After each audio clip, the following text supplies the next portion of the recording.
नमस्कार आदि दर्शक, आजको जनता जान्न चाहन्छन् कार्यक्रममा हामी सर्वोच्च अदालतले पुनर्स्थापना गरेको संसदको पहिलो बैठकमै लफडा भएको छ, विवाद भएको छ, झै झगडा भएको छ, द्वन्द्व भएको छ, आरोप प्रत्यारोप भएको छ। आजको बैठक पनि सुचारू हुन सकेन। किन हुन सकेन? आजको कार्यक्रममा हामी यसबारेमा गहिरो समीक्षा गर्छौँ। सर्वोच्च अदालतले अर्को एउटा निर्णय गर्यो।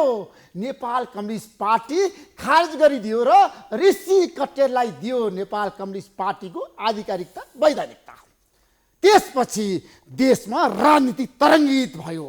नेपाल कम्युनिस्ट पार्टी विधिवत रूपमा फुट्यो र नेपाल कम्युनिस्ट पार्टीको कुरा गर्दाखेरि प्रचण्ड माधवका नेपाल समूह आज अदालतबाट के निर्णय आउँछ भनेर दिनभरि नै चनाखोबार हेरिरहेका थिए र प्रधानमन्त्री केपी शर्मा ओली निर्णय आउने बित्तिकै उत्साहित भएर प्रतिक्रिया दिनुभएको छ। अदालतले राम्रो निर्णय गर्यो भनेर प्रचण्ड माधवका नेपाल समूहले निर्णयको चाहिँ आलोचना गरेको छ। घुमाउरो पारामा भनेको छ यो निर्णय किन आयो, यो निर्णयको पछाडिका रहस्य के हुन सक्छ भनेर यतिखेर बैठकमा सिंहदरबारमा प्रचण्ड माधवका नेपालहरू कानुनविदहरूसँग छलफल गरिरहेका छन्। प्रधानमन्त्री केपी शर्मा ओलीले यतिखेर आफ्ना सांसदहरूलाई बोलाएर बालुवाटारमा छलफल गरिरहनु भएको छ। नेपाली कङ्ग्रेसका शीर्ष नेताहरू पनि छलफल गरिरहेका छन्। त्यसैले आज दिनभरि राजनीति माहौल तातेको छ। जताततै अब के होला, केपी शर्मा ओलीको नेतृत्वको सरकार अल्पमतमा परेको छ। अब सरकारले विश्वासको मत लिने कि प्रधानमन्त्रीले राजीनामा दिने, जताततै बहस सुरु भएको छ। अब कस्तो गठबन्धन बन्ला, कस्तो समीकरण बन्ला, अब साँच्चीकै यो अदालतको निर्णयले सबभन्दा हानि कसलाई भयो, सबभन्दा बढी फाइदा कसलाई भयो? आजको कार्यक्रममा हामी यसबारेमा विशेष खुलासा गर्दैछौँ। तपाईँहरू सबैलाई थाहा छ देशको राजनीति अब कता जाला। साँच्चीकै भनियो नि, संसद पुनर्स्थापना भएपछि सबैजना उत्साहित भएका थिए। प्रचण्ड माधवका नेपाल शेरबहादुर देउवाले पनि निर्णयको स्वागत गर्नुभएको थियो र बाबुराम भट्टराई र उपेन्द्र यादवले त अदालतले ठिक गरे भन्नुभएको थियो। तर आज के भयो त? अदालतले अर्को निर्णय गरिसकेपछि फेरि पनि संसद किन चल्न सकेन? त्यो संसदको पहिलो बैठक प्रचण्ड माधवका नेपालले किन बहिष्कार गर्नुभयो? के कारणले? संसद पुनर्स्थापना हुनुपर्छ भनेर सडकमा गएको, अदालतमा गएको पार्टीले नै आज नेताले संसद बैठक बहिष्कार गरेको छ। किन? यसबारेमा आजको कार्यक्रममा हामी विशेष रूपमा चर्चा गर्दैछौँ। संविधान नियुक्तिको अध्यादेशलाई लिएर जसरी आज सरकारले सदनमा पेश गर्न लागेको थियो, सबै पार्टीले आपत्ति प्रकट गरे, विरोध गरे। काङ्ग्रेसले पनि रोस्टम घेराउ गरेको छ, जनता समाजवादी पार्टीले पनि रोस्टम घेराउ गरेको छ। त्यसैले अब के होला, को बन्ला प्रधानमन्त्री? आजको कार्यक्रममा हामी यसबारेमा विशेष रूपमा चर्चा गर्दैछौँ। दोस्रो चरणको खोप अभियान पनि आजबाट सुरु भएको छ। 65 वर्ष माथिका ज्येष्ठ नागरिकहरूले आज खोप लगाउनु भएको छ, प्रधानमन्त्रीदेखि शीर्ष नेताहरूले। यसबारेमा आज हामी गहिरोमा गएर समीक्षा गर्दैनौँ। आज हामी हाम्रो देशको निर्णायक शक्ति अदालत, अब दलको नेताहरूको हातमा राजनीति छैन। अदालतमा गइसक्यो देशको राजनीति। किन गयो, के कारणले गयो, दोषी को हो भन्ने बारेमा आज हामी विशेष खुलासा गर्दैछौँ। हाम्रो बिचमा तपाईँ सबैले बुझेको, जानेको, नारी छामेको सुपरिचित व्यक्तित्व हुनुहुन्छ डाक्टर भीमार्जुन आचार्य। केही समयको विश्रामपछि आउनेछु। प्रतीक्षा गर्नुहोस्। जनता जान्न चाहन्छन् कार्यक्रम हेर्दै गर्नुहोस्। यतिखेर हाम्रो बिचमा कानुनविद, संविधानविद र लोकप्रिय व्यक्तित्व हुनुहुन्छ डाक्टर भीमार्जुन आचार्य। तपाईँलाई म जनता जान्न चाहन्छन् कार्यक्रम स्वागत गर्न चाहन्छु। धन्यवाद। आजको सर्वोच्च अदालतको निर्णयबाट राजनीतितिर कि कानुनी रूपमा चाहिँ हामी कहाँ छौँ? यो निर्णय सही छ कि गलत छ? दुवै अवस्थामा हामी छौँ जस्तो लाग्छ मलाई। एउटा कुरा त कानुनी रूपमा चाहिँ अदालतले जुन ठाउँले त्यहाँ ग्राउन्ड लिएको छ, एउटा पार्टीको नाम कुनै दल विशेषलाई दिइसकेपछि त्यही नाम फेरि अर्को दललाई त्योभन्दा पछि आउनेलाई दिन मिल्दैन भन्ने कानुनी व्यवस्था हो। त्यो आधारलाई लिएर हेर्दाखेरि चाहिँ अब कट्टेलजीले पहिले नै दर्ता गरेको पार्टीको नामलाई पछि ठुला पार्टीहरू आए भन्ने नाममा चाहिँ दिन मिल्दैन भन्ने हिसाबले जुन गर्यो, त्यो फैसलालाई हामीले कानुनी रूपमा सम्मान गर्नुपर्छ। तर कानुनी रूपमा फैसला त्यतिमा सीमित नभएर ती राजनीतिक विषयवस्तुमाथि पनि जुन प्रवेश गर्यो, अब त्यो विषय चाहिँ अलिकति आलोचनाको विषय होला जस्तो लाग्छ मलाई। र त्यसले भोलिको दिनको नेपालको संवैधानिक र राजनीतिक भविष्यमा चाहिँ गम्भीर प्रश्नहरू र गम्भीर एउटा मोडहरू चाहिँ निम्ताउने काम गर्ला। अब ऋषि कटेलले भन्नुभएको थियो नेपाल कम्युनिस्ट पार्टीको आधिकारिकता मैले पाउनुपर्छ, म हुँ भनेर भन्नुभएको थियो। तर नेपाल कम्युनिस्ट पार्टी एमालेलाई अथवा माओवादी केन्द्रलाई नै त्यही अवस्थामा पुर्याउनुपर्छ भनेर त उहाँले भन्नुभएको थिएन, निवेदन दिनुभएको थिएन। किन यस्तो निर्णय गर्यो अदालतले? भन्नुहोस् त, यो निर्णय गर्नुको पछाडिको पाटाहरू के हो? केही राजनीतिक पाटाहरू यसमा हुनसक्छ। मसँग अहिले फैसला छ। तपाईँले भन्नुभएको जस्तो कुनै व्यक्तिले वा कुनै समूहले कुनै नाम पहिले निर्वाचन आयोगमा दर्ता गरेको छ भने त्यही नाम पछि आउने त्योभन्दा शक्तिशाली मान्छे व्यक्ति वा समूह भए पनि दिन मिल्दैन भन्नेसम्म ठिकै हो। त दुई तिनवटा कुरा यो फैसलामा जुन लेखियो यसले चाहिँ अलिकति राजनीतिक प्रभावलाई कतै न कतै यसले स्थान दिएको चाहिँ देखिन्छ। उदाहरणको लागि यसमा केसम्म भनेको छ भने कि त्यो 75-2-23 जुन दुईवटा दल एकीकरण भएका थिए, माओवादी केन्द्र र एमाले, अब त्यो एकीकरणलाई उसले सम्पूर्ण रूपमा बदल गरिदिएर निर्वाचन आयोगका यी दुवै निर्णय, त्यस पछाडिको अर्को निर्णय पनि छ 75-7-9 को निर्णय बदल भए पश्चात साविकमा निर्वाचन आयोगमा राजनीतिक दलको रूपमा दर्ता रहेका नेपाल कम्युनिस्ट पार्टी, एकीकृत मार्क्सवादी लेनिनवादी र नेपाल कम्युनिस्ट पार्टी माओवादी केन्द्र अलग अलग राजनीतिक दलका रूपमा साविकै अवस्थामा कायम रहने भनेर भन्यो। अब यो चिज आवश्यकताभन्दा बढी चाहिँ उसले यहाँ बोलेको देखिन्छ।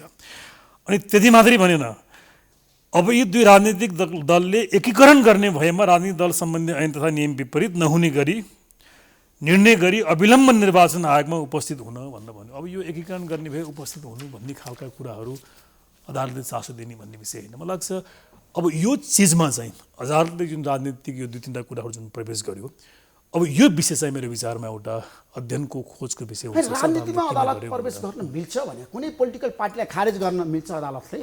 अधिकार छ होइन, अदालत छैन। हामी एउटा यसलाई न्यायिक पुनरावलोकन भन्न भन्छौँ। अदालतले रिटहरूको सुनवाई गर्ने जुन अधिकार प्राप्त गर्छ त्यो अधिकारलाई जुडिसियल रिभ्यूको पावर भनेर भन्छ न्यायिक पुनरावलोकन। न्यायिक पुनरावलोकनको एउटा सीमा नै के हो त भन्दा राजनीतिक विषयको औचित्यमाथि प्रवेश गरेर उसले बोल्नु हुँदैन, निर्णय दिनु हुँदैन भन्ने हो। एउटा इक्जाम्पल दिउँ, संसद पुनर्स्थापनको मुद्दामा पनि प्रधानमन्त्री ओलीले चाहिँ यही कुरा दाबी गर्नुभएको थियो, मैले गरेको काम विशुद्ध राजनीतिक विषय हो, यसको औचित्यमाथि तिमी प्रवेश गर्न पाउँदैनौ भनेर भन्नुभएको थियो। तर त्यो संवैधानिक विषय भएको कारणले गर्दा अदालतले प्रवेश गर्यो र पुनर्स्थापन गरिदियो उसले। तर अब अहिलेको यो विषयमा के देखिन्छ भने कि उनको अब कानुनी बारेमा बोल्नु त अधिकारको दायित्व कर्तव्य नै, विवाद नै भएन, त्योभन्दा पर गएर जुन अतिरिक्त कुराहरू न्यायालयले यसपालि गर्यो यसले के देखिन्छ भने एउटा एक्स्ट्रा जुडिसियल एक्टिभिजम चाहिँ देखिन्छ र कता कता 5 जना संवैधानिक इजलासले गरेको फैसलालाई नै यसले इम्प्लाइडली ओभररुल गर्न खोजेको हो कि उल्टाउन खोजेको हो कि भन्ने पनि यसले एउटा सन्देश छ। पोलिटिकल पार्टीले कडा प्रतिक्रिया दिइसकेका छन्। प्रचण्ड माधवका नेपालले भन्नुभएको छ हामी रिभ्यूको लागि फेरि पनि अदालत जान्छौँ। यो अवस्थामा अदालत फेरि विवादमा पर्यो नि यो निर्णयबाट। अनि अवश्य अदालतमा विवादमा पर्छ। एउटा कुरा के हुन्छ भने कि फैसलामा असहमति राख्ने अधिकार प्रत्येक नागरिकलाई, प्रत्येक व्यक्तिलाई हुन्छ। सबै फैसला, सबै आदेशमा मेरो चित्त बुझ्यो भन्न आवश्यक हुँदैन, तर मान्दैन भन्न चाहिँ फेरि पाउँदैन। अब यो फैसला चाहिँ यहाँले भन्नुभयो जस्तो आलोचनाको घेराभित्र डेफिनेटली छ। अब एउटा कुरा हेर्नु, यहाँनिर एउटा बडो अनौठो कुरा के छ भने कि यसको टाइम तपाईँ हेर्नु, संसद पुनर्स्थापन भइसकेपछि पुनर्स्थापित संसदको पहिलो बैठक प्रारम्भ भएको दिनमा चाहिँ फैसला आएको छ नम्बर 1। अनि यो फैसला के हो भने यसमा सतहमा आवरणमा पटेलजीको नाममा फैसला आएको भए पनि यसको प्रभाव भनेको अघि मैले भने जस्तो 5 जना संवैधानिक इजलासले गरेको फैसलालाई यसले ओभररुल गरे जस्तो गरेर देखिन्छ इम्प्लाइडली रूपमा चाहिँ।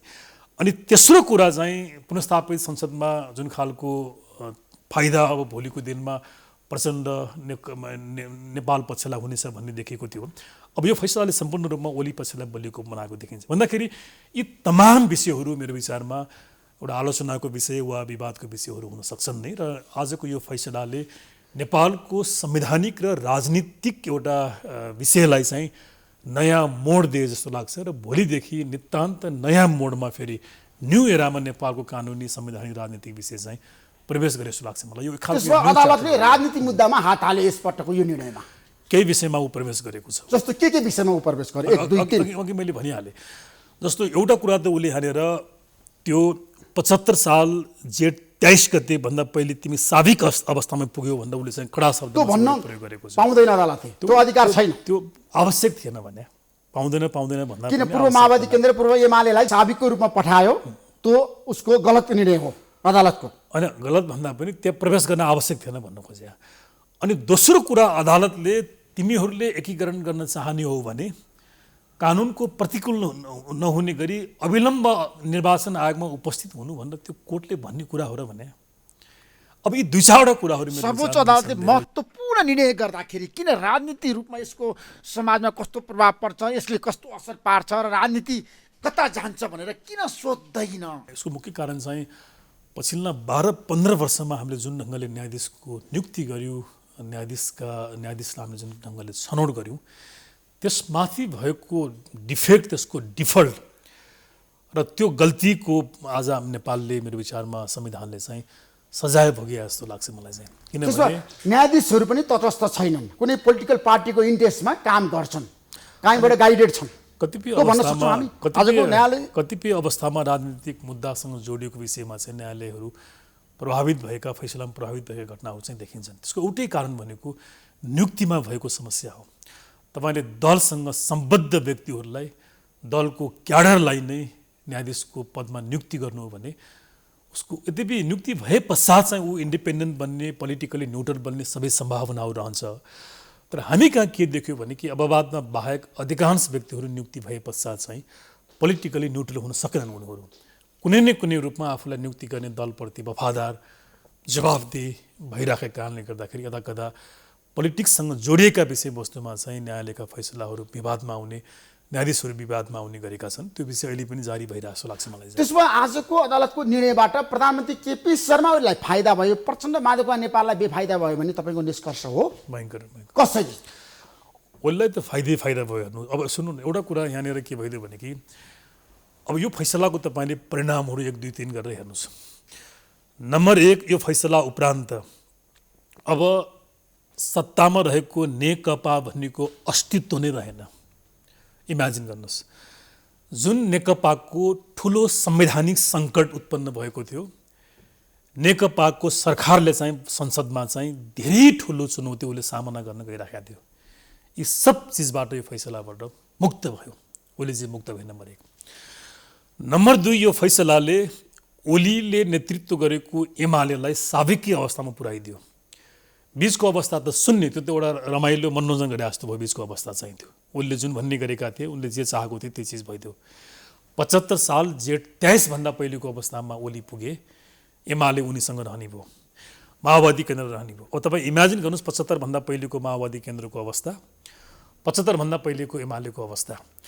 75 भन्दा एमालेको अवस्थामा पार्टीको अध्यक्ष पनि ओली हुनुहुन्थ्यो, संसदीय दलको नेता पनि ओली हो, प्रधानमन्त्री सरकारको नेतृत्व पनि ओली हो। प्रचण्ड माधवहरू केही पनि होइनन्, खालि माओवादी केन्द्रमा चाहिँ प्रचण्डजी हुनुहुन्थ्यो। भनेपछि यी सब चिजको रिभाइभल हुनु भनेको त यो फैसलाले ओलीलाई सम्पूर्ण रूपमा पुनर्जीवन गरिदियो र राजनीतिक रूपमा मलाई लाग्छ प्रचण्डजी र माधवलाई चाहिँ पोलिटिकल्ली यसले चाहिँ हत्या गर्यो। तर प्रधानमन्त्री केपी शर्मा ओली आजको निर्णयबाट त अल्पमतमा पर्नुभयो, उहाँ त अप्ठ्यारोमा पर्नुभयो। अल्पमतमा कहाँ उहाँसँग बहुमत छैन नि आज। तपाईँ बुझ्न आवश्यक छ भने प्रधानमन्त्री ओली नियुक्ति हुँदाखेरि संविधानको धारा 76 को 2 बमोजिम नियुक्ति हुनुभएको थियो। 75 साल 2 महिना 23 गते पार्टी एकीकरण भइसकेपछि उहाँ 76 1 को प्रधानमन्त्री बन्नुभयो। अब आजको फैसला यो घटनाले तपाईँले भने एउटा कुरा ठिक के हो भने कि प्रधानमन्त्री ओली अब 76 2 को प्रधानमन्त्रीमा झर्नुभयो, रूपान्तरित हुनुभयो। अनि हिजोको माओवादी केन्द्र, फैसलापछिको माओवादी केन्द्रले उहाँलाई समर्थन छैन भन्यो भने उहाँ चाहिँ 76 3 को प्रधानमन्त्रीमा उहाँ चाहिँ झर्नुहुन्छ। अनि यसको एउटै चुनौती भनेको अहिलेको संविधानमा 76 2 र 76 3 को प्रधानमन्त्रीले विश्वासको मत लिनुपर्ने भावनाले त्यो बाध्यता प्रधानमन्त्री ओलीसँग छ। यद्यपि उहाँले म लिँदैन भन्ने उहाँले तर्क गर्नुहोला, तर संविधानमा बाध्यता छ। यो एउटा चुनौतीदेखि बाहेक पार्टीको, सरकारको, संसदीय दलको सबै हालिमुली गरेको व्यक्ति ओलीसँग भइसकेपछि अब त खतरा के भइदियो भने तपाईँ ख्याल गर्नु यहाँनिर माओवादी केन्द्रसँग जोडिएका हिजोका सबै एमालेका नेताहरू, झलनाथजी, माधव नेपाल, सबै ओलीसँग उहाँहरूले आत्मसमर्पण नगरेको अवस्थामा चाहिँ उहाँले पार्टीबाट निष्कासन गरिदिनु हो भने उहाँहरूको सांसदको पद पनि जाने भयो। अब चाहिँ होइन, तर पनि त प्रधानमन्त्री केपी शर्मा ओलीसँग आज बहुमत छैन। उहाँले कसरी बहुमत सिद्ध गर्नु त विश्वासको मत लिनुपर्छ। संविधानले त्यही भन्छ, तर उहाँको क्रियाकलाप हेर्दाखेरि अब उहाँले कतिपय अवस्थामा कानुन संविधानलाई पनि नमान्ने भावनाले उहाँले लिन्न भन्ने अडान लिन सक्नुहुन्छ, तर संविधानमा त्यो बाध्यात्मक छ। तर संविधानको धाराको तपाईँले व्याख्या गर्नुभयो नि त, संसद पुनर्स्थापना भइसकेपछि अदालतले स्पष्ट रूपमा भनेको छ केपी शर्मा ओलीको नेतृत्व सरकार भनेको 76 को 1 अनुसारको सरकार भनेको छ। त्यही त यो दुईवटा फरक कुरा हो कि अहिले अब केपी शर्मा ओलीको नेतृत्व सरकार संविधानको 76 धाराको छ नि 2 अनुसार भयो, 2 अनुसार भयो। अब उहाँसँग बहुमत छैन, उहाँले बहुमत सिद्ध गर्नुपर्छ पार्लियामेन्टमा, संसद सुचारू भइरहेछ। दुईवटा कुरा भयो यहाँनिर। हिजो पुनर्स्थापन संसद भइसकेपछि पनि 76 1 को प्रधानमन्त्री उहाँ भएको कारणले गर्दा मैले विश्वासको मत लिन्न भन्ने उहाँलाई छुट हुन्थ्यो। अविश्वासको प्रस्ताव दर्ता भएको उहाँले सामना गर्नु पर्थ्यो। अब चाहिँ यो फैसलाले उहाँलाई दिएको एउटा मात्रै चुनौती उहाँसँग के हो त भन्दा उहाँ 76-2 को प्रधानमन्त्री हुनुभयो। भोलि पर्सिको दिनमा अब माओवादी केन्द्रले पनि उहाँलाई समर्थन नगरिसकेपछि उहाँ 76-3 को प्रधानमन्त्री हुनुहुनेछ भन्दाखेरि यो दुईटी अवस्थामा उहाँले विश्वासको मत लिनुपर्ने एउटा चुनौती उहाँसँग छ। बाँकी 79 चिज त उहाँलाई फैसलाले उहाँले तर अविश्वासको प्रस्ताव संसदमा आयो भने के गर्ने? प्रधानमन्त्री त फेस गर्न तयार हुनुहुन्छ। त्यो त उहाँले फेस गर्नुपर्छ भने। त्यसो भए मलाई के बताउनुहोस् भन्दाखेरि तपाईँले भन्नु अहिले केपी शर्मालाई धेरै फाइदा भएको छ भनेर, तर प्रचण्ड माधवका नेपाल समूहको निष्कर्ष छ अब केपी शर्मा ओलीलाई सङ्कटै सङ्कट छ। जस्तो पहिलो सङ्कट केमा भन्दाखेरि नेपाल कम्युनिस्ट पार्टी एमाले पनि धेरै पदमा छ नि, माधवका नेपालका समूहहरू हाबी छ, नेताहरू हाबी छ। उपाध्यक्ष हेर्नुहोस्, उपमहासचिव हेर्नुहोस्, अब विष्णु पौडेलको पद पनि गयो आजबाट। ईश्वर पोखरेल आउनुभयो, इन्टी हुनुभयो महासचिवमा। धेरै समस्या छ नि पार्टीभित्र पनि त सिक्वेन्स मिलाउनको लागि, समीकरण बनाउनको लागि त केपी शर्मा ओलीलाई त गाह्रो पर्छ नि, सकस पर्दैन भने। विवादै भएन, तर एउटा कुरा नेपालको राजनीति के भइदियो भने केपी शर्मा ओली प्रधानमन्त्रीले आफ्नो स्वार्थ बाहेक उहाँले अरू धेरैको स्वार्थ चाहिँ हेरे जस्तो लाग्दैन। यद्यपि यो फैसला त कति तपाईँको बुमराङ छ, यो कति खतरनाक छ भन्दा तपाईँले ठिक भन्नुभयो, यसले 2-4वटा कुराहरू त सत्यानाश गरेको छ। जस्तो तपाईँले ठिक भन्नुभयो 75 साल जेठ महिना 23 गते यो पार्टी एकीकरण भइसकेपछि उदाहरणको लागि राष्ट्रिय सभामा केही सांसद पदहरू चाहिँ उहाँहरू सानिनु भएको छ, मनोनित हुनुभएको छ। 19 जना सांसदहरू छन् त, 19 जना सांसद भएको छ। चुनाव भएर आएको छ देशभरिबाट। प्रतिनिधि सभाका केही सिटमा उपनिर्वाचन भएको छ अनि त्यो स्थानीय तह प्रदेशमा पनि छ। यो फैसलाले अथवा ओलीका मान्छेहरूले अहिले पनि एउटा हेक्का नराखेको कुरा के हो त भन्दा यो अहिलेको नेपालको तपाईँले संविधान हेर्नु हो भने सांसद पद जीवित रहनको लागि कि त ऊ निर्वाचन हुँदाखेरि नै स्वतन्त्र सांसदको हैसियतमा निर्वाचित भएको हुनुपर्छ, होइन भने दलको हैसियतमा निर्वाचित भइसकेपछि त्यो दल अस्तित्वमा रहेसम्म वा त्यो दलसँग उसको सम्बन्ध रहेसम्म मात्रै त्यो पदमा चाहिँ कायम रहन्छ। यदि दलभन्दा पृथक रहेर पदमा काम गर्नको लागि उसँग चाहिँ 40% कि त्यो कोरम वा त्यो रिक्वायरमेन्ट चाहिँ चाहिन्छ। अब यो फैसलाले गरेको डरलाग्दो एउटा खतरनाक परिणाम के हो त भन्दा थुप्रै एमाले माओवादी केन्द्रका मान्छेहरू आज ओलीसँग हुनुहुन्छ। रामबहादुर थापा बादल, बहादुर रायमाझी, लेखराज भट्ट, ओलीले भविष्य के हुन्छ अब? ओलीले वा यो फैसला गर्दाखेरि एउटा के कुरा हेक्का राखिन भने कि अब बादल पनि यो फैसला पश्चात चाहिँ सांसद पदमा चाहिँ रहन सक्नुहुन्न। उहाँ चाहिँ सांसद पदमा रहनको लागि माओवादी केन्द्रले उहाँलाई चाहिँ एक्सेप्ट गरेको हुनुपर्छ। माओवादी केन्द्रले उहाँलाई एक्सेप्ट गरेन भने चाहिँ ओलीसँग नजिक भएको कारणले गर्दाखेरि उहाँको पनि पद जान्छ। त्यसै गरी थुप्रै एमालेका मान्छे माओवादी केन्द्रसँग पनि छ भन्दाखेरि यो भयावह अवस्थामा मेरो विचारमा आजको फैसलाले मुलुकलाई पुर्याइदियो र नेकपाको नामबाट भएका सबै निर्णय चाहिँ खारेज हुँदैनन्। त्यो मैले तपाईँलाई स्पष्ट पार्नुपर्छ, म गलत बोल्दैन। तर सांसदहरूको पद चाहिँ अहिलेको संविधान बमोजिम जुन दलबाट प्रतिनिधित्व भएको हो त्यो दल अस्तित्वमा नभएपछि, त्यो दलसँग उसको सम्बन्ध नभइसकेपछि ती सबै पद चाहिँ खारेज हुन्छ भन्दाखेरि इमेजिन गर्नुहोस् यसले के गर्यो भने ओली र उहाँसँग जोडिएको सानो गुटलाई चाहिँ यसले संरक्षण गरिदियो। अब बाँकीका धेरैका दिन दशाहरू त यसले चाहिँ होइन, प्रधानमन्त्रीको दल छैन आजको दिनमा हाम्रो देशमा। न दल त एमाले दल त भइहाल्छ। कसरी एमाले हुन्छ? एमाले पार्टी त फेरि पनि निर्वाचन आयोगमा पहिले दर्ता भइसकेको छ नि त तिवारीको नाममा। होइन त्यसको त आजको फैसलाले हो, यो कुरा तपाईँले ख्याल गर्नु आवश्यक। त्यसैले हेर्नु कति यो फैसला गोपाल किराँतीको नाममा माओवादी केन्द्र छ निर्वाचन आयोगमा, भन्छु भने के हुन्छ भन्नुहोस् त अब? यो फैसलाले सुन्नु न यहाँ केपी शर्मा ओलीको भविष्यको कुरा गर्दाखेरि नहीं दलविहीन नेता हुने त होइन। सुन्नु न, यद्यपि हेर्नु मैले वास्तवमा यो फैसला जुन आयो म यसका न्यायाधीशहरूलाई म सम्मान गर्छु। अब हामीले चिनेका सम्मान गर्ने व्यक्तिहरू हुनुहुन्छ।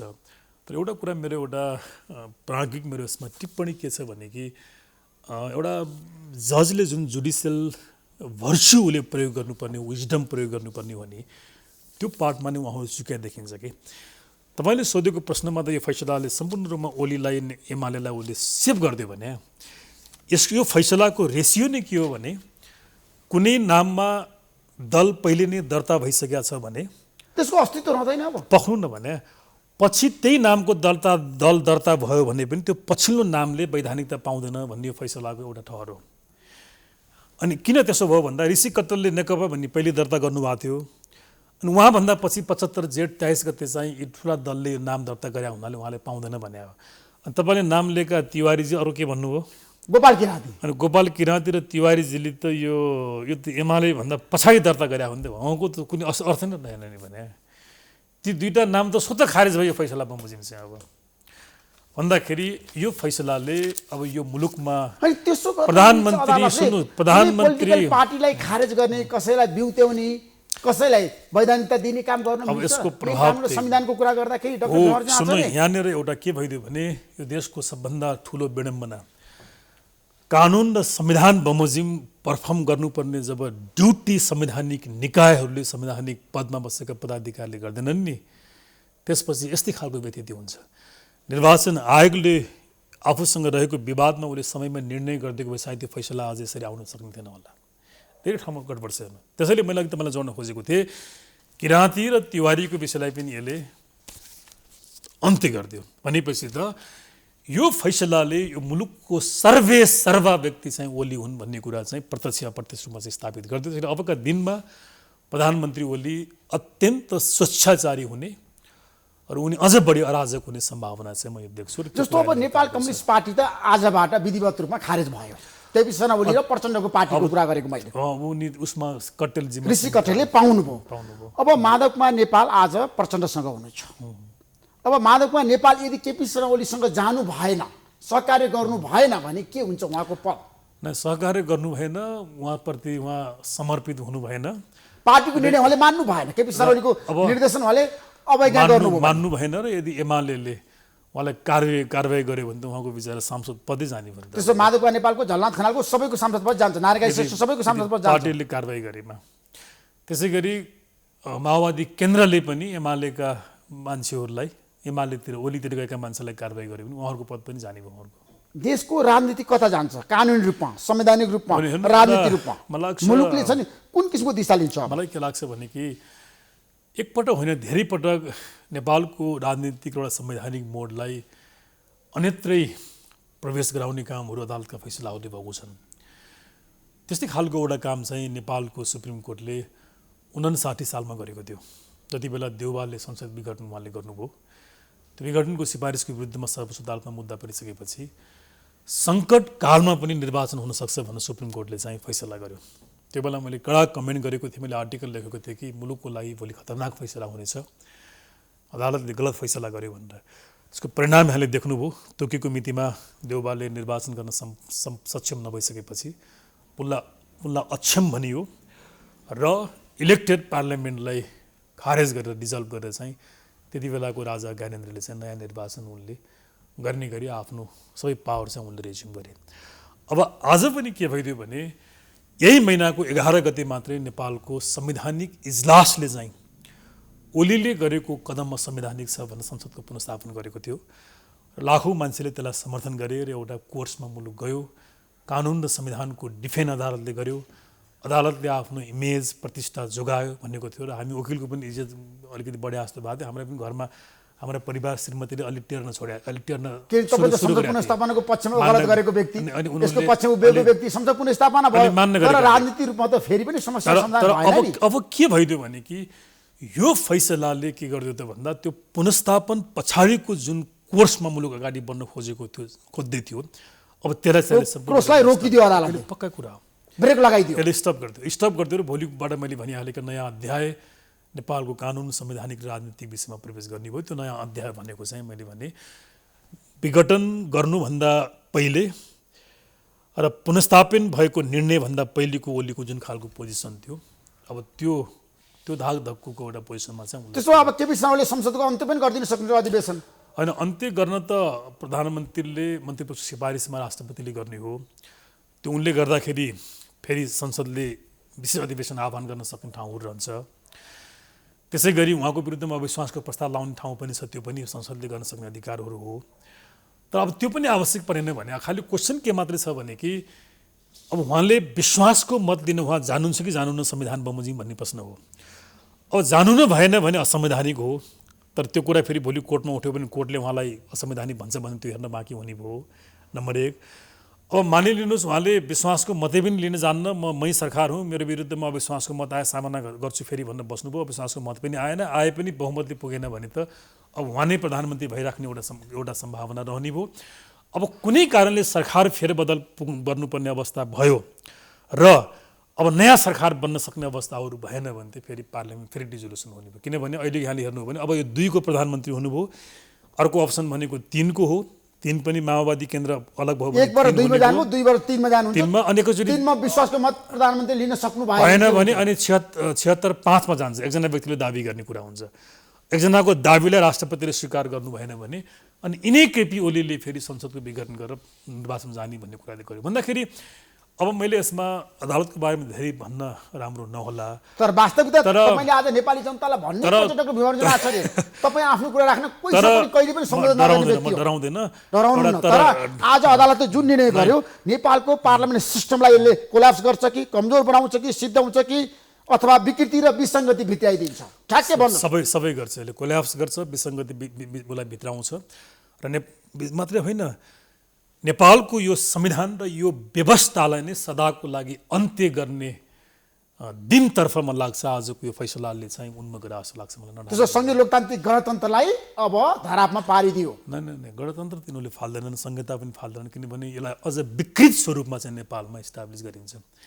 विदेशीको चाहनामै सबै कुरा भएको कारणले गर्दाखेरि यसलाई फाल्दैनन्, यसलाई अझ विकृत रूपमा लान्छन्। र यसले एउटा के देख्यो भने कि संसदको विघटन गर्दाखेरि जुन खालका अनुमान र अड्कलबाजीहरू थिए, र मलाई पनि एउटा मनमा मेरो ब्रह्मले के लाग्थ्यो भने कि एउटा खास योजनामा प्रधानमन्त्रीले ओलीले संसदको विघटन गरेका छन् र उनी एक्लैले यो गरेका छैनन् भन्ने मलाई जुन लाग्थ्यो त्यो कुरा फेरि आज सिद्ध भएको छ। र जुन प्लानमा संसदको विघटन गरिएको थियो मुलुकमा, मलाई लाग्छ त्यही बिन्दुबाट फेरि आजको नेपालको दिनचर्या अगाडि बढे जस्तो लाग्छ र त्यो प्लान बमोजिम नै अगाडिका दिनहरू मुलुकले बिहोर्नुपर्ने म त्यो सम्भावना छ। त्यसो नेपाली राजनीतिमा विदेशीको प्रभाव र दबदबा बढ्यो, अनि हिजो पनि थियो, आज पनि अदालतको निर्णयमा पनि त्यसको प्रभाव परेको छ। अब एक खालको पोलिटिकल एउटा आइडियोलोजी वा राजनीतिक प्रभावका केही कुराहरू कहीँ न कहीँ कनेक्टेड चाहिँ देखिन्छ, त्यो डिरेक्टली नदेखि पनि। अब त्यो एउटा जजको अचेतन माइन्डसेटमा भएका कुराहरू हुन सक्लान्, अथवा त्यो फ्री हुन्छ। त्यो मैले भनिहालेँ, अब जेसुकै भए पनि फेरि मान्नुपर्ने बाध्यता भएको कारणले गर्दाखेरि यसमा तपाईँले आलोचना जे गरे पनि मान्दैन भन्न चाहिँ मिल्दैन। तर अबको एउटा मलाई के लाग्छ भने उनले विघटन गर्दाखेरिको त्यति बेलाको रोडम्याप मैले अनुमान गरेको संसदको विघटन गर्ने, त्यसपछि ओलीले चुनाव गराएनन् भन्ने मलाई लाग्छ यो खालको कियोस अवस्था आयो भने आर्मीको ब्याकअपमा सिभिलियन गभर्मेन्ट बनाउने, जसलाई न्युट्रल गभर्मेन्ट दुनियाँ नाम दिएको थियो। मलाई लाग्छ यो जुन मोडालिटीको कुराहरू त्यति बेला आएको थियो, अब त्यो चिज फेरि अगाडि बढेर जाने सम्भावना चाहिँ म देख्छु। किनभने यो फैसला पछिको एक खालको अराजकता म भोलिको दिनबाट मैले देखिरहेको छु। अब त्यसलाई सम्बोधन गर्नको लागि त्यो बढ्दै गयो भने त्यति बेला सुरक्षा निकायका सक्रियताहरू त्यसमा चाहिन्छ, अनि त्यो सक्रियता नेपाली सेनासम्म पुग्न सक्छ। त्यो हुनुपर्छ भन्ने मेरो चाहना होइन त, म एकदम क्लियर छु। म एउटा डेमोक्रेसी, संविधान, विधिको शासनप्रति एउटा अटल विश्वास राख्ने मान्छे हो। म कहिले पनि यी चिजलाई धरापमा राखेर अगाडि बढ्नुपर्छ भन्ने म सोच राख्दिनँ। संहिता खराब भन्ने व्यक्ति हुँ, तर त्यो संहिता फाल्नको लागि पनि विधिसम्मत ढङ्गले फाल्नुपर्छ, यो अराजक ढङ्गले फाल्नु हुँदैन भन्ने म मतमा राख्ने मान्छे भावनाले। तर मलाई शङ्का के लाग्छ भने कि जुन योजनामा त्यति बेला संसदको विघटन ओलीले गरेका थिए, त्यो चिजको फेरि पुनर्स्थापन भएर त्यही बमोजिम मुलुक अगाडि बढ्ने खतरा र सम्भावना चाहिँ। त्यसो केपी शर्मा ओलीलाई विदेशीले संसद विघटन गर्नको लागि दबाब दिएको थियो, त्यही योजनामा उहाँले संसद विघटन गर्नुभयो र संसद पुनर्स्थापना पनि नेपाली जनताको चाहना अनुसार भएन, कसैको ग्रान्ड डिजाइनमा भयो। न पुनर्स्थापन त संविधान बमोजिम भयो, अदालतसँग त्योभन्दा अरू कुनै विकल्पै थिएन। अदालतले आफ्नो केही गुमेको आस्थालाई रिभाइभ गर्नको लागि तर त्यसमा पनि त अदालतमा त मतहरू बाजिएका थिए, प्रधान न्यायाधीश पुनर्स्थापनाको पक्षमा हुनुहुन्थेन। मत बाजिनु स्वाभाविक हो, जजको बिचमा पनि मत बाजिन सक्छ। त्यसले गर्दा होइन, पुनर्स्थापन विदेशी योजनामा भएको भए त अनि फेरि ओली शक्तिशाली हुने भन्ने त कुरै आउँथेन नि त। विदेशीहरूको चाहना त तपाईँले बुझ्नुहोस् न भने सबै क्रियाकलापबाट चाहिँ पुनर्स्थापित संसद अगाडि बढाउने चाहना रहेनछ भन्ने कुरा त आजै घटनाले देखिसक्यो नि। पुनर्स्थापित संसद अब फेरि लयमा जाने कुरा त भएन। कसैको ग्रान्ड डिजाइनमा मुलुक अगाडि फस्यो कि गयो कि अथवा के हुन्छ ठ्याक्कै होइन, शब्द तपाईँ जे प्रयोग गर्नुहोस्, यी सब चिजहरू शुभ सङ्केतहरू चाहिँ हुन् जस्तो लाग्दैन मलाई चाहिँ। सबै अशुभ कुराहरू नै हुने हो। राम्रो रिजल्ट दिँदैन। अब त्यसो दलीय व्यवस्था कमजोर हुन्छ हाम्रो देशमा। डेफिनेटली हुन्छ नि भने तपाईँ कानुनलाई मान्नु भएन, संविधानलाई मान्नु भएन, फैसलाहरू विवादास्पद हुँदै भए, न्यायिक आस्थाहरू घट्दै गयो, विधिको शासन कमजोर हुँदै गयो भने अनि दल कसरी बलियो हुन्छ, लोकतन्त्र कसरी बलियो हुन्छ मलाई भन्नु न। तर हाम्रो होइन, देशमा एउटा लोकतन्त्रको सुन्नु न, विकल्प छैन, एउटा- गणतन्त्रको एउटा विकल्प question छैन भनेर सुन्नु न। सबैले भनेका छन् अहिलेको ऋषिजी, अवस्थामा। एउटा क्वेसन के हो उत्कृष्ट भने व्यवस्था हो नि। एउटा क्वेसन के हो भने एउटा तपाईँ ख्याल गर्नु न, अदालत न्यायाधीशहरू जस्तो सुकै फैसला गर्न उनी स्वतन्त्र छन्, उनको विवेकमाथि प्रश्न गर्ने अधिकार मलाई तपाईँलाई कसैलाई पनि हुँदैन। अदालतको फैसला हामीले मान्नुपर्छ, इन्डिपेन्डेन्ट हुन्छ, हैन गलत निर्णयलाई पनि हामीले मान्ने, जहिले पनि अदालतले जे भने त्यही मान्नुपर्छ। त्यो मान्नुपर्छ। तर एउटा क्वेसन मैले के भने आजको दिन यो फैसला आउनुको पछाडिका बारेमा त अनुसन्धान हुन आवश्यक छ नि त भने। किन आज यो निर्णय आयो तपाईँ के भन्नुहुन्छ? जनता जान्न होइन, चाहन्छ, यो त- बताउनुहोस् त। अदालतले आजै आएर ती दुईजना संसदको पहिलो बैठकको दिन यसको त ती दुईजना जजले भन्न सक्लान् अथवा जे लेखे फैसला पढेर अनुमान गर्न सकेला, तर यसको प्रभावमा भन्न सक्छु मैले। अरू नियत बारेमा मलाई क्वेसन गर्ने अधिकार छैन, जसको नियतको बारेमा क्वेसन गर्न सक्दैन मैले आज। तर यसको प्रभाव मैले भन्न सक्छु। प्रभाव त देखिने प्रभाव के हो त भन्दा पुनर्स्थापित संसदको प्रक्रियालाई अवरुद्ध गर्ने, पुनर्स्थापित संसदलाई लयमा आउन नदिने, त्यो ट्र्याकलाई फेरि भत्याउने भन्ने नै हो यसको प्रभाव त। त्यसो कुबेलामा आयो अदालतको निर्णय आज, उपयुक्त समयमा आयो। यसको मलाई लाग्दैन यो चाहिँ, किनभने यसले राम्रो मेसेज दिँदैन भने, र अदालतको सम्मानको हिसाबले पनि राम्रो मेसेज दिँदैन, डेमोक्रेसी संविधानका अरू नर्म्सको हिसाबले पनि राम्रो यसले अर्थ दिँदैन। र सबभन्दा खतरनाक कुरा त के भने कि कम्तीमा संसदको पुनर्स्थापन भइसकेपछि मान्छेले आफ्नो तरिकाले गरी खान सुरु गरेका थिए, सडक शान्त थियो, संविधानप्रति थोरै भए पनि मान्छेको आस्था बढेको थियो, केही झगडाहरू हुन्थ्यो, हाउसमा सीमित हुन्थ्यो होला। तर आजबाट फेरि नयाँ खालको तपाईँ द्वन्द्वमा मुलुक पुऱ्याइदिनु भयो नि त।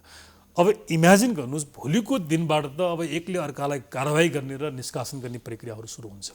होइन संसद त्रिशङ्कु भयो नि आजबाट।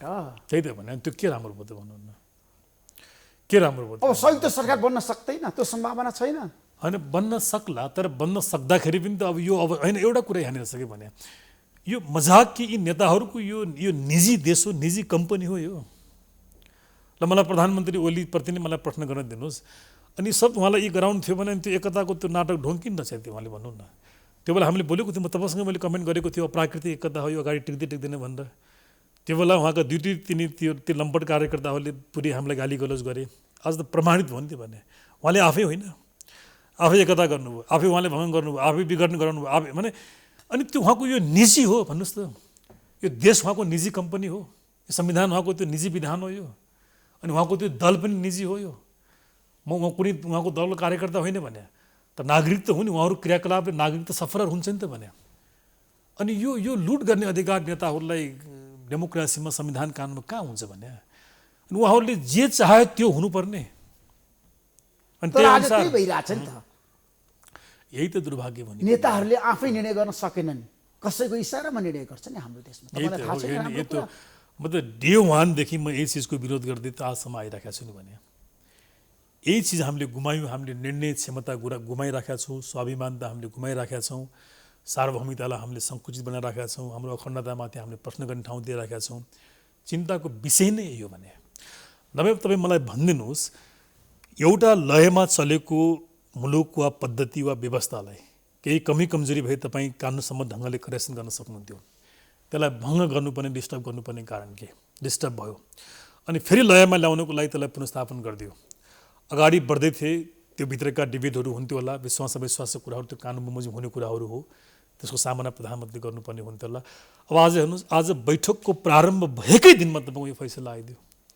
ठिक छ, जसले असल नियतले उहाँले फैसला गर्नुभएको होला, तर प्रभावको हेक्का पनि त न्यायालयले राख्नुपर्छ नि त भने। उहाँहरूको नियतमाथि म कुनै शङ्का गर्दैन मैले, दुवै असल न्यायाधीशहरू हो उहाँहरू, एउटा विवेकलाई एउटा असल फैसला गर्ने रेकर्ड बनाएका न्यायाधीशहरू हो। तर आज जुन समयमा यो फैसला आयो, यसले पार्ने प्रभाव त भयानक छ नि त भने। अनि त्यसको रेस्पोन्सिबिलिटी कोर्टले लिने कि नलिने भन्नुहोस्। होइन, हाम्रो देशमा जनताको आस्थाको केन्द्र भनेको, धरोहर भनेको अदालत थियो, र बेला बेलामा अदालत पनि चुकेको छ निर्णयमा। अब तपाईँ मलाई भनिदिनुहोस्, अब हाम्रो देशमा छ नि न्यायालयप्रति पनि जनताले प्रश्नहरू त उठाउन थाले नि, बहस त सुरु भयो नि। यो त धेरै विगतदेखि उठाइरहेको छ। अहिलेदेखि किन यसरी न्यायमूर्तिहरू चुक्छन्? के कारणले गलत निर्णय गर्ने कारण गर्छन्? थियो हेर्नु, यसमा कस्तो हुन्छ भने व्यक्तिगत प्रभावमा हो कि स्वार्थमा हो कि? जजको लागि एउटा अनिवार्य जुडिसियल भर्चु जजको लागि एउटा चाहिने अनिवार्य क्वालिटी के हो त भन्दा उले गरेका फैसला वा आदेशहरूमा सबै सहमत हुनुपर्छ भन्ने कुनै बाध्यता हुँदैन र हुन सम्भव पनि छैन। तर उसले गरेको फैसला वा आदेश चाहिँ 100% उसले असल नियतले चाहिँ गरेको हुनुपर्छ। कसैको प्रभावमा, दबावमा, बहकाउमा आएर चाहिँ न्यायाधीशले फैसला गर्ने छुट चाहिँ पाउँदैन।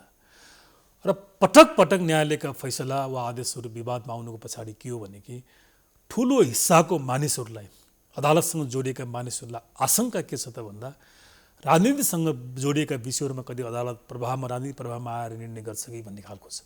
हो यो शङ्काको अवस्था रहन दिनु पनि अदालतलाई चाहिँ घातक हुन्छ।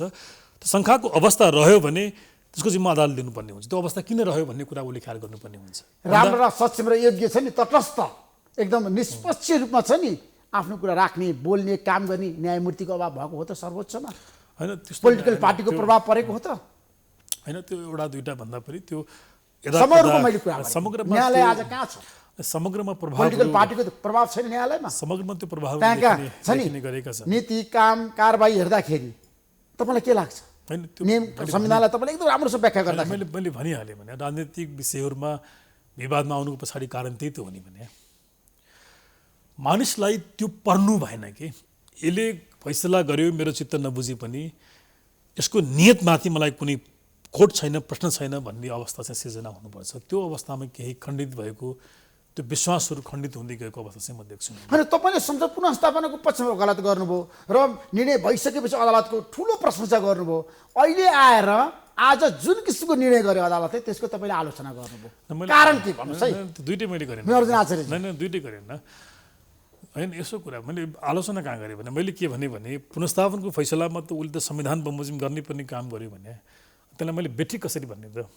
त्यही भएर त्यतिखेर तपाईँले भन्नु अदालतको निर्णय सही हो, ठिक भनेर भन्नुभयो नि? हो त नि भने। अनि अहिलेको निर्णय चाहिँ कसरी बेठिक हो? होइन, मैले बेठिक मैले भने यसलाई छुट्याउनु पर्यो कि यो निर्णयमा दुई चिज छ। तपाईँ क्लियर हुनु, आम मान्छेले आज हामीलाई सुन्ने भ्युवर्स अडियन्सले ख्याल बुझिदिनु पर्यो कुरा चाहिँ। यो फैसलामा दुई चिज छ। एउटा चिज के छ त भन्दा कुनै नाम कुनै व्यक्ति, समूह वा दलसँग दर्ता भयो, निर्वाचन आयोगको रेकर्डमा बस्यो भने त्यही नाम त्योभन्दा पछि आउने दलले पाउँदैन भन्ने यो फैसलाको एउटा ठहर हो। त्यो सम्पूर्ण रूपमा कानुनसम्म ठहर हो। यो जस्तो टेक्निकल्ली प्राविधिक रूपमा कट्टेलजीले नेकपा नामको दर्ता गराइसकेपछि यी दुई दल मिलेर 75 सालमा फेरि नयाँ नाम दर्ता गराउनु गएको थियो उनले। त्यो त निर्वाचन आयोगको गल्ती थियो। म भन्दैछु, म निर्वाचन आयोग गल्ती थियो, त्यही त अनि सर्वोच्चमा डिड गरिन्थ्यो भने। अनि सर्वोच्चले के भन्यो भने कि यो तिमी गर्न पाउँदैनौ भन्यो।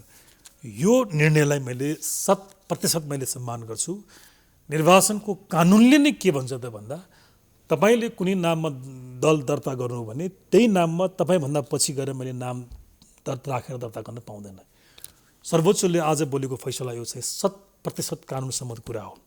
अब मेरो यसमा चिन्ता र मेरो एउटा बौद्धिक टिप्पणी के हो भने यति बोलिसकेपछि अदालतले योभन्दा बढी यहाँ आएर तिमी एकीकरण गर्ने भए निर्वाचन आयोगमा अविलम्ब सम्पर्क गर्नु, यो अदालतले भन्ने कुरा हो? यो भन्ने कुरा यो कहाँबाट यो कुराहरूलाई मलाई भन्नुहोस् त?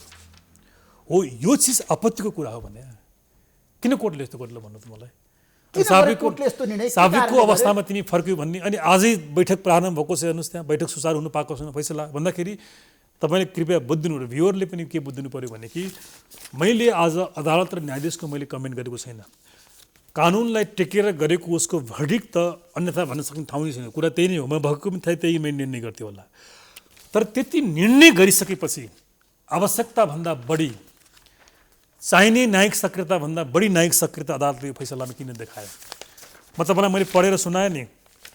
राजनीतिक दलले एकीकरण गर्ने भएमा राजनीतिक दल सम्बन्धी ऐन तथा नियम विपरीत नहुने गरी निर्णय गरी अविलम्ब निर्वाचन आयोगमा उपस्थित हुनु, यो कोर्टले भन्ने हो यो कि उसले ठेक्का ल्याएको छ कुनै दल एकीकरण हुने वा बिगड्नु हुने भन्ने बारेमा?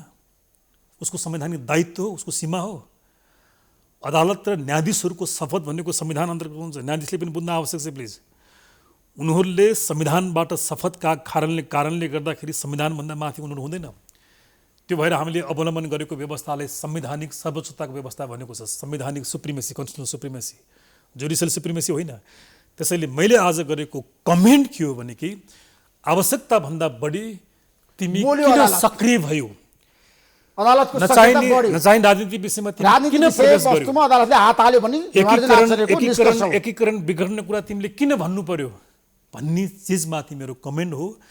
नभए कानुनको बेसमा नामको सम्बन्धमा कोर्टले लिएको आधार र भर्डिक्टसँग चाहिँ असहमत हुन सकिँदैन मैले भनिहालेँ। त्यो चाहिँ एकदम जायज छ। त्यो आज तपाईँले संसदमा देख्नुभयो जसले संसद पुनर्स्थापना गर्नुपर्छ भने सडकमा गयो, अदालतमा गयो। नेपाल कम्युनिस्ट पार्टी प्रचण्ड माधवका नेपाल समूह आज संसद बहिष्कार गरेर बाहिर निस्किनु भयो। तपाईँले यसलाई कसरी हेर्नु भएको छ डाक्टर विमर्जन आचार्य? वास्तवमा मलाई यो चिज अत्यन्त दुःख लाग्यो किनभने संसद पुनर्स्थापनको पक्षमा उहाँहरू बोल्नुभयो जुन संविधान बमोजिममा आवश्यक पनि थियो। तर आज पहिलो बैठकमै उहाँहरूका आफ्ना विमति असहमति उहाँहरूले हाउसभित्र राख्नुपर्ने हुन्थ्यो। त्यो रेकर्डमा बस्थ्यो। आज बहिष्कार जुन काम गर्नुभयो मेरो विचारमा त्यो अत्यन्त गलत हो, अराजनीतिक हो। त्यो निर्णयप्रति मेरो समर्थन छैन। उहाँहरूले गलत काम गर्नु। संविधान नियुक्तिलाई लिएर आज उहाँले बहिष्कार गर्नु भएको छ नि त। त्यो अध्यादेश खारेज गर्नुपर्छ, हाउसमा संसदमा पेश गर्ने भनेर आज त्यो बाहिर चौतर्फी आलोचना भयो बाहिर सडकमा बोल्ने हो र भने हिजो हाउस विघटन भएको थियो र पो उहाँहरूले हाउसमा सडकमा बोल्नुभयो, त्यो आन्दोलन गर्नुभयो, नारा लाउनुभयो। त्यसलाई हामी जायज मान्यौँ। तर आज हाउसको बैठक प्रारम्भ भएपछि कि त्यो सडकमा बोल्यो त्यो कुरा चाहिँ बैठक प्रारम्भ किन गर्नु भने त उहाँहरूले किन पश्चिम बोल्दा बैठकै चल्न दिनु भएन, अवरोध गर्नुभयो, काङ्ग्रेसले पनि अवरोध गर्यो। भित्र गएर अवरोध गरेको एउटा कुरा हो, बहिष्कार गर्न एउटा कुरा हो। यस्तैमा उहाँहरू चुक्नुहुन्छ त अनि उहाँहरूले जनमत पाउनु नि भने त्यो चिज भने विमति त राख्नै पर्छ। त्यो अध्यादेश त असंवैधानिक त म अहिले पनि भन्छु। मैले बेठीको त्यो गलत हो। त्यसबाट भएका नियुक्तिमाथि उहाँहरूले प्रश्न गर्ने अधिकार छ। त्यहाँ संसदले विशेष कानुन बनाएर त्यसलाई निष्प्रभावी बनाउन सक्छ। तर त्यो चिज त त्यो हाउसमा डेलिब्रेट गर्ने छलफल गर्ने भन्ने विषय हो नि त। मैले अब आज बैठक बहिष्कार गरेँ भन्दा मलाई लाग्छ यसबाट के देखिन्छ भने कि ओलीको मात्रै कमजोरी होइन कि त्यतिकै बराबर कमजोरी अर्को पक्षमा रहेका नेताहरूमा पनि छ। यिनीहरू अपरिपक्व छन्। उहाँहरूलाई संसदीय मूल्य मान्यता कानुन संविधानका नर्म्सहरूको बारेमा कम ज्ञान छ भन्ने कुरा चाहिँ अहिले देखाउँछ कि त्यो संविधान नियुक्तिहरू के हुन्छ अब सबै खारेज हुन्छ कि यथावत रहन्छ? दुईटा तिनवटा कुरा। एउटा त अध्यादेश बमोजिम भएका नियुक्ति पनि स्वतः खारेज हुँदैन। संसद पुनर्स्थापनको फैसला भएपछि पनि त्यो नियुक्ति स्वतः खारेज हुँदैन। खारेज हुनलाई कि त अदालतको फैसला कि संसदको महाभियोग कि संसदले विशेष कानुन बनाएर निष्प्रभावी बनाउने हो एउटा कुरा। अनि आज यो फैसला बमोजिम पनि मैले भनिहालेँ यो एकीकरणपछि नेकपाले गरेका सबै निर्णय स्वतः खारेज हुँदैन। तर सांसदको पद चाहिँ अघि मैले भने जस्तो त्यो दलबाट प्रतिनिधित्व गर्ने सांसदको पद दलै नरहेपछि चाहिँ रहँदैन।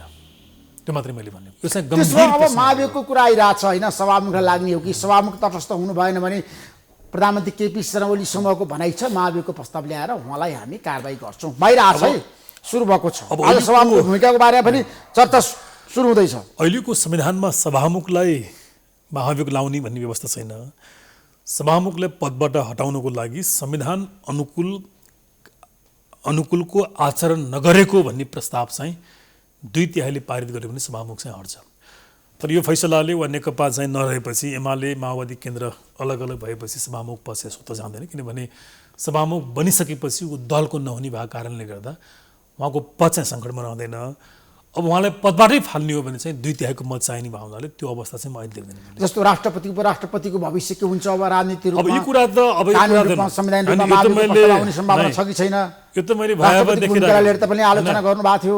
यो त मैले भयावह देखाएको छु। अब त एउटा के लाग्छ भने कि खास गरी संवैधानिक निकायमा रहेका राष्ट्रपति लगायतका पदहरूमा चाहिँ लोकमान सिंह कार्कीको बेलामा हामीले एउटा गलत नजिर के स्थापित गरिदियौँ भने 1/4 सांसदहरूले अविश्वासको आवेदन दिएकै भरमा आवेदन त्यहाँ जानकारी दर्ता गराउँदा बित्तिकै त्यो पद स्वतः निलम्बन हुने भन्ने हामी नजर बसाल्यौँ। जबकि कानुन र संविधानमा 1/4 आवेदन दिँदैमा स्वतः निलम्बन हुँदैन थियो। सभामुखले एउटा कमिटी फर्मेसन गर्नुपर्थ्यो, त्यो कमिटीले रिसर्च अध्ययन गर्थ्यो, उसले प्रतिवेदन दिन्थ्यो अनि बल्ल महाभियोगको प्रस्ताव दर्ता भएको मानेर चाहिँ त्यो पद निलम्बन हुन्थ्यो। तर लोकमानको लागि हामीले एउटा गलत नजिर कानुनलाई तोडेर नजिर बना हुनाले सुशीला कार्कीले पछि त्यो बेहोर्नुभयो। अब चाहिँ के छ भने कि 1/4 भरमा पद निलम्बन हुने भएको हुनाले अब यो होडबाजी चल्ने सम्भावना चाहिँ हाउस। अब न्यायाधीशमाथि महाभियोगको अस्त्र आउँछ आउँदैन कति सम्भावना छ तपाईँले के देख्नु? अब त्यो हाउसले गर्न सक्ला मलाई लाग्छ। अब यही कामको लागि महाभियोगको लगाइहाल्ने भन्ने चाहिँ म भन्दैन। किनभने न्यायालयले गरेका गल्तीलाई तपाईँ फेरि महाभियोग लाएर सुरु गर्न थाल्नु भने त्यो फेरि अर्को गल्ती हुन्छ र झन् ठुलो अराजकता ल्याउँछ। यद्यपि अब महाभियोगको विषय अब पार्लियामेन्टको विजडमको विषय भावना त उसले गर्ने कुराहरू हो। तर जजैमाथि अहिले नै यिनी विषयमा महाभियोग लगाइहाल्नुपर्छ भन्ने पक्षमा चाहिँ म छैन। त्यसो अब नेपाली राजनीतिमा सेनाको भूमिका बढ्यो कि निर्णायक भयो कि? अब निर्णायक त अहिले सतहमा आए जस्तो ओली र उनको सरकार नै देखेको भए पनि कालान्तरमा यो दुईटा घटनाले जुन दिन यो मुलुकमा संसदको विघटन गरेर यो संविधानको पवित्रतामाथि ठुलो प्रश्न चिन्ह खडा गरियो र संविधानको एउटा लयलाई ब्रेक गर्ने काम गरियो, डिस्टोर्ट गर्ने काम गरियो र आजको फैसलाले कानुनका अतिरिक्त अन्य विषयमा जसरी आज ऊ प्रवेश गर्यो र उसले एउटा एक्स्ट्रा जुडिसियल एक्टिभिजम उसले देखायो र ओलीलाई सर्वशक्तिमान बन्ने बाटो यसले खोलिदियो।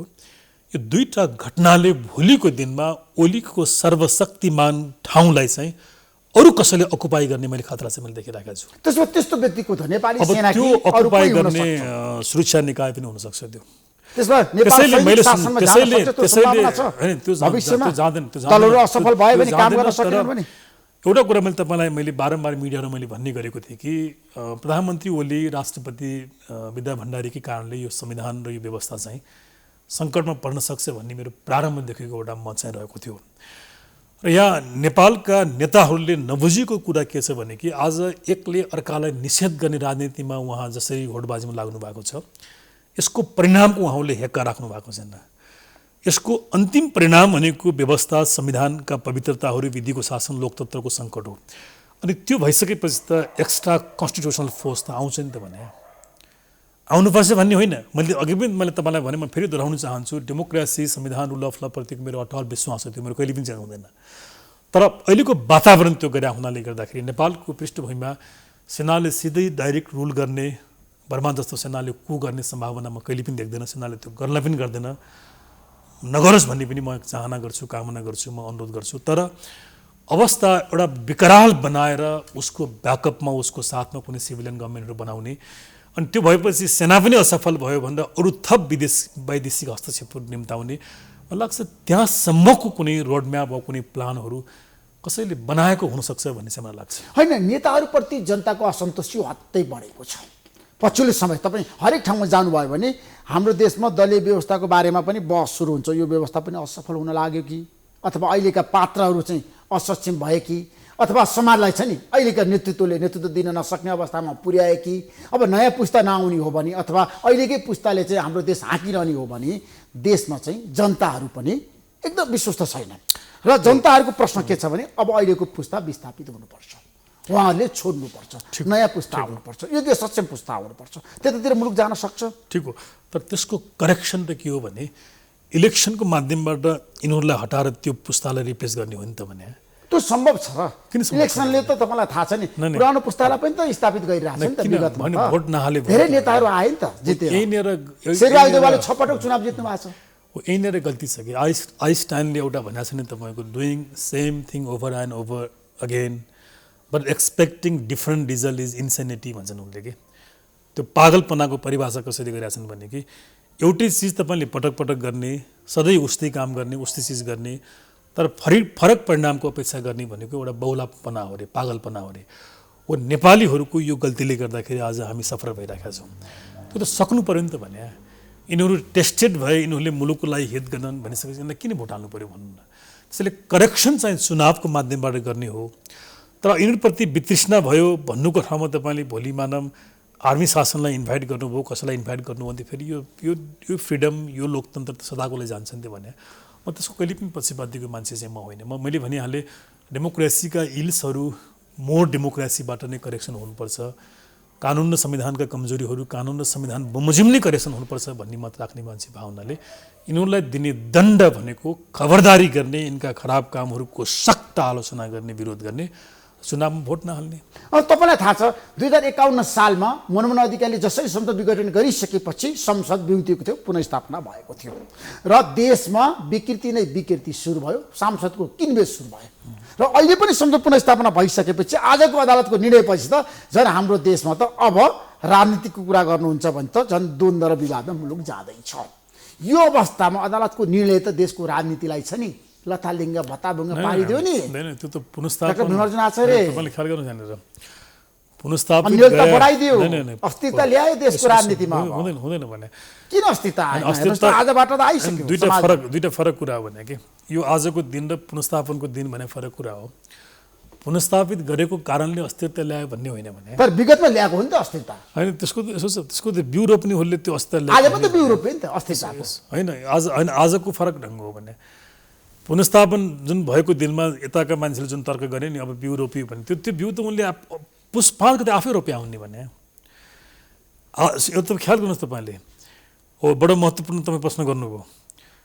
हिजो आज यो फैसला र भोलि पर्सि र अबका केही वर्षमा जे विकृति जे क्षति यो मुलुकले बिहोर्ने छ त्यसको सम्पूर्ण कारण चाहिँ यो पुस 5 गतेको घटना चाहिँ हुनेछ। यसको सारा जिम्मा पुस 5 का योजनाकारहरूले पुस 5 का घटनाका ती सहयोगी मतियारहरूले चाहिँ लिनुपर्नेछ। तपाईँले यो कुरा ख्याल राख्नुपर्नेछ। हो विकृति त 100% यो आज फैसला नआएको भए पनि पुनर्स्थापित संसदमा केही विकृतिहरू हुन्थ्यो होला, तर त्यसको कारण पनि पुस 5 गते हो। एउटा लयमा चलेको मुलुकलाई लयमा चलेको संवैधानिक व्यवस्थालाई तपाईँले भङ्ग किन गर्नु पर्थ्यो भन्नु त। अब छैन, तपाईँप्रति जनताको आस्था छ, विश्वास छ। आज एउटा खुलासा गर्नुहोस् न त। भन्नु न। अब संसद पुनर्स्थापना भयो, अदालतले आज एउटा निर्णय गर्यो। अब केपी शर्मा ओलीको विकल्पमा अर्को गठबन्धन भने नयाँ प्रधानमन्त्री मुलुकले पाउँछ कि पाउँदैन? यसमा दुईटा होइन, समस्या। ठ्याक्कै भन्नुहोस् तपाईँ। म ठ्याक्कै भन्छु भने सुन, एउटा कुरा यहाँ बडो गडबड भयो क्या। अब झन् यो त झन् मिसम्याच भयो। संसद पुनर्स्थापन गरिसकेपछि संसदले फेरि एउटा लय केही दिनमा समाउँथ्यो होला। सुरुका दिन झिकझ्याक थिए, यहाँले भने ठिक कुरा हो। सरकार गठनको प्रक्रियामा विश्वास अविश्वासको मतमा चाहिँ केही समस्याहरू आउने थिए, तर करिब 2 वर्षको कार्यकाल संसदसँग भएको कारणले गर्दाखेरि एउटा लय समाउँथ्यो होला। तर अब अहिले चाहिँ तपाईँको समस्या के भइदियो भने अब यसले समाउन सक्ने जुन सम्भावित लयलाई पनि आजको घटनाले फेरि तपाईँको डिस्टर्ब गरिदियो कि। डिस्टर्ब गरिसकेपछि अब क्वेसन के छ त भन्दा, अघि मैले भने जस्तो 76-2 वा 76-3 को प्रधानमन्त्रीमा म रूपान्तरित भए, संविधानलाई मैले पालना गर्नुपर्ने भएको कारणले गर्दा म विश्वासको मत लिन चाहन्छु भनेर प्रधानमन्त्री ओलीले भने एउटा कोर्समा मुलुक जान्छ। अनि प्रधानमन्त्री राजीनामा दिनुपर्छ भनेर आजैबाट सुरु भएको छ। धेरै नेताहरूले भनेका छन् अब राजीनामाको त्यो विकल्प त कसैले कल्पनै नगरे हुन्छ। प्रधानमन्त्री ओलीले आफ्नो जीवनकालसम्म राजीनामा दिनुहुन्छ भनेर कसैले कल्पनै नगरे। त्यसो प्रधानमन्त्रीको राजीनामा आउँदैन, असम्भव कुरा त्यो। विश्वासको राजीनामा मत पनि प्रधानमन्त्री लिनुहुन्न। कानुन संविधान बमोजिम लिनै पर्छ, तर उहाँले लिनु जस्तो लाग्दैन मलाई। अनि विश्वासको मत नलिइसकेपछि के हुन्छ? अब अराजकता संविधान तोडियो। अब विश्वासको मत लिनुपर्छ भन्ने प्रतिपक्षले अरू सांसदहरूले यदि यसमा अडान राखे भने उहाँको यो ठुलो विषय हुनसक्छ यहाँनिर। अब त्यसमा दुईवटा कुरा छन् यहाँनिर। अबको भोलिको दिन भन्दाखेरि विश्वासको मत उहाँले लिन चाहनुभयो, लिनुभयो भने त्यो संविधान सम्मत हुन्छ र एउटा प्रक्रियामा मुलुक जान्छ, जुन सम्भावना मैले धेरै कम देख्छु। किनभने ओलीले कानुन र संविधानलाई उहाँले सकभर उहाँले पालना गर्नुहुन्न उहाँले। अब नलिने भन्दा बित्तिकै के हुने हो भने एमालेको हैसियतमा सर्वोच्चले यो फैसला पुर्याइसकेपछि अब दलको संसदभित्रको दलभित्रको जम्मैको सर्वेसर्वा चाहिँ ओली हुनुभयो भनेपछि त अब उहाँलाई कसले सुने? दलभित्रको विरोधीहरूलाई उहाँले निमिट्यान पार्न सक्नुहुन्छ, निमिट्यान पार्नुहुन्छ, कारबाही गर्न अब- सक्नुहुन्छ, निकाल्न सक्नुहुन्छ। अब बाँकी उहाँको जीवन रहेसम्म चाहिँ उहाँ कुर्सीमा बसिराख्नुहुन्छ। त्यसो प्रधानमन्त्रीबाट कसैले हटाउन सक्दैन होला। अब एउटै उपाय मैले भनिहालेँ, विश्वासको मतमा जानु भएन भने अविश्वासको मत चाहिँ हुनु पर्यो। तर अविश्वासको मतमा मैले चुनौती के देख्छु त भन्दा यो फैसलालाई घोषित रूपमा नभए पनि अघोषित रूपमा नेपाली काङ्ग्रेसका सभापतिले पनि समर्थन गर्ने म देख्छु। शेरबहादुर देउवाको समर्थन केपी शर्मा ओलीलाई हुन्छ, यो फैसलाप्रति हुन्छ, फैसलाप्रति हुन्छ। उनको इन्ट्रेस्ट पनि यो फैसलामा रिफ्लेक्ट भएको देखिन्छ। कसैले उनले यही चाहेका थिए मेरो विचारमा। शेरबहादुर देउवाले यही चाहनु भएको थियो। आजको निर्णय शेरबहादुर देउवाको सहमति भएको छ। होइन, सहमति शब्द प्रयोग नगर्नुहोस्, उनको चाहना यही जस्तो लाग्छ मलाई। अब यो भएको कारणले गर्दा अब अविश्वासको प्रस्ताव बहुमतले पारित गर्नुपर्छ। अब शेरबहादुर बहुमत देउवा र जनता समाजवादी पार्टी मिलेर अविश्वासको प्रस्ताव दर्ता गरायो भने अनि त्यसमा त ओलीलाई सङ्कट परिहाल्छ नि। अविश्वासको प्रस्तावबाट ओली ढल्नु हो भने नयाँ सरकार बन्ने सम्भावना अब त्यहाँ 76-3 मा जाने भयो अथवा 5 मा जाने भयो। फेरि त्यहाँ पनि एउटा सुन्नुहोस् सङ्कट चाहिँ यहाँनिर चाहिँ ख्याल गर्नुपर्ने कुरा, अविश्वासको प्रस्ताव यो प्रतिपक्षले र अरू माधव र प्रचण्डहरूले बुझ्न आवश्यक छ संविधानको प्रावधानमा। बडो इम्पोर्टेन्ट कुरा तपाईँलाई भन्दैछु मैले। ओली तपाईँले मैले इन्टरभ्यू गरेको दिनसम्म 76-2 को प्रधानमन्त्री हो आज ओली चाहिँ, आजको दिनसम्म ख्याल गर्नुहोस्। माओवादी केन्द्रले उहाँलाई समर्थन छैन भने उहाँ 76-3 को प्रधानमन्त्री हुनुहुन्छ। अब अविश्वासको प्रस्ताव कहाँ जान्छ हेर्न बाँकी हुन्छ। 76-2 को प्रधानमन्त्रीलाई अविश्वासको प्रस्ताव लागेर पास भयो भने काङ्ग्रेसको पोल्टामा चाहिँ सरकार जान्छ। 76-3 बहुमत ठुलो दल भए हुनाले शेरबहादुर प्रधानमन्त्री बन्न सक्नुहुन्छ। ख्याल गर्नु जानेर यदि ओली 76-3 को रूपान्तरमा भइसकेपछि यदि उहाँको विरुद्धमा अविश्वासको प्रस्ताव आयो र पारित भयो भने त्यसपछि एकजना व्यक्तिले क्लेम गर्न पाउँछ, तर त्यो व्यक्तिलाई राष्ट्रपतिले पताएनन् भने ओलीले नै संसद विघटन गरेर चाहिँ निर्वाचन घोषणा गर्ने सम्भावना चाहिँ आउँछ। त्यसैले यदि माधव नेपाल प्रचण्ड र यदि प्रतिपक्षका नेताहरूले यो घटनालाई उनीहरूले समर्थन गर्दैनन् र ओलीलाई अविश्वासको मतबाट हटाउनुपर्छ भन्ने मान्यता राख्छन् भने उहाँ 76-2 को प्रधानमन्त्री हुँदाखेरि नै हटाउनुपर्छ। 76-3 मा पुगिसकेपछि उहाँलाई अविश्वासको मतबाट हटाइयो भने 76-5 को सरकार बन्ने सम्भावना चाहिँ म कम देख्छु। राष्ट्रपतिलाई त्यहाँ अधिकार दिएको छ त्यहाँनिर। त्यति बेला ओली नै संसद भङ्ग गरेर उनले चुनाव घोषणा गर्ने सम्भावना चाहिँ रहन्छ। Thank you so much doctor Bhimrajan Acharya, महत्त्वपूर्ण अभिव्यक्ति राखिदिनु भयो, समय दिनुभयो। तपाईँलाई धेरै धेरै धन्यवाद दिन चाहन्छु। नमस्कार।